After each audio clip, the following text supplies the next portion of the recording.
यह पौधा सदाबहार का है। सदाबहार एक खूबसूरत पौधा है जो साल भर फूल देता है।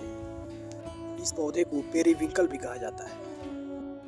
यह एक ऐसा फूल है जो हर मौसम में भी खिलता रहता है। इस पौधे के फूलों में आमतौर पर 5 पंखुड़ियाँ होती हैं। सदाबहार के फूल पूरे साल भर खिलते हैं, लेकिन गर्मियों में अधिक खिलते हैं। सदाबहार पौधे की पत्तियां हरी एवं चमकीली होती हैं।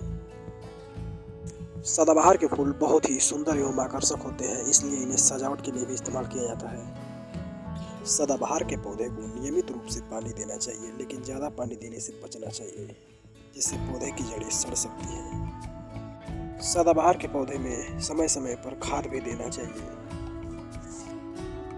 सदाबहार के फूलों को भगवान को अर्पित करने के लिए इसे इस्तेमाल किया जाता है।